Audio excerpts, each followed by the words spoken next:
I swear to God, these crooked, idiotic minsters, these bastards, Charles. these vampires of industry, that's what they are. They are leeching the soul and the sense out of this country. Charles, really, you're yelping like a wounded animal. They took my funding, Mary, and if the government thinks they'll get this engine without it, they do not realize the enemy they made in me.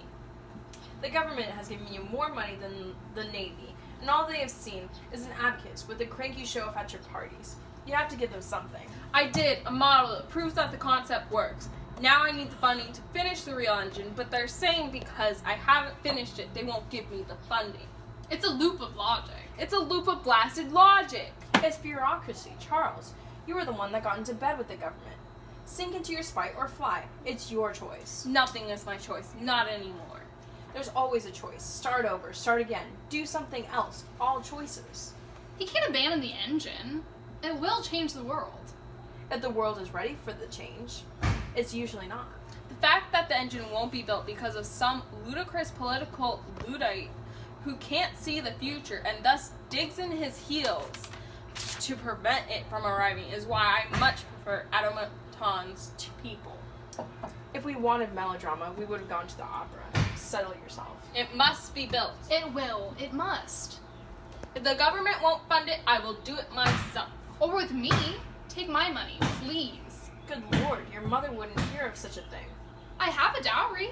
Which is for your husband. But I don't have one, nor do I rather see the point. They seem at best to be cruel, or tragic, or syphilitic. I shall be a bride of science. Babbage has lent me his designs, and I marvel at them. And not at their ingenuity, but at the fact that we've taken so long to bring it into being. I want to help that happen. Let me. Thank you, my dear. I can't let you do that. Well, then at least let me write something for the papers. I have a noticeable name. Why not use it for something other than fodder for gossips? I would never ask that of you, but thank you. We will find a way. That we will. I know we will.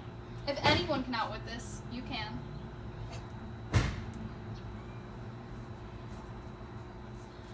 We won't give up, Lynn. We might just need to give it time. But we won't give up. Now that I'm certain Ada's mother will be wondering where I've stolen her off to, we must retreat for the evening, I fear. Of course, you must. Thank you for your fine time and the chance to scold you. Yes, thank you ever so much. Each of our evenings together replaces the last as my favorite. Thank you both for your company and patience amidst my increasingly regular fits of rage at the incompetent. Once you've seen the future, it's born. We've seen it in the engine. Good night.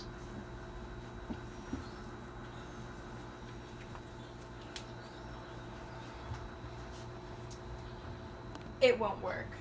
The difference engine already works in theory, and if they give me the money... Not the engine, the girl. You're a brilliant man. You can't play the fool if you tried. Of what exactly am I being accused? She's too young for you. She's too storied. You'll make a mockery of yourself. I will do no such thing, as I have no intentions in that direction whatsoever. Good. She's not going to be your wife. Have I ever said as much? I have not. No, you have never said as much.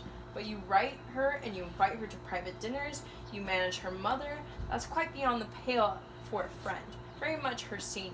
A friend indeed, and only that. She's an efference for the mind. Oh dear. Leave me be. She helps me think. Your mind has needed neither help nor fizz before. You introduced her to me. You mentored the child. You speak so well of her. I do, as I do of you. And for both of your sakes, pursue her not. You know me well enough to know better. I do, Charles. You know, you cannot resist your next best idea. I will kindly request that we only speak of mathematics for the foreseeable future, Miss Somersville. All right, then. Don't carry the one, Charles. Good night.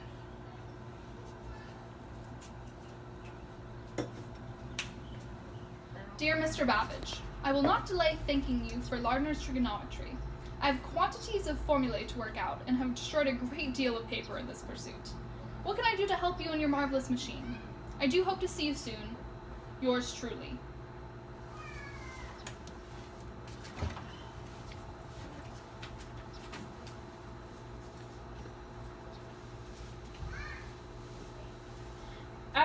dinner you spoke of the future. The idea of foresight has lodged itself in my temple from that evening on, and I find myself in a state of intense thought, and a new idea forms me. It feels as though I stand in a valley thick with fog. I can't see where I am, much less where I'm going, but the fog is lifting, a path is revealed. One step at a time I go forward into the future. I thought you would understand. Yours, Yours, Babbage.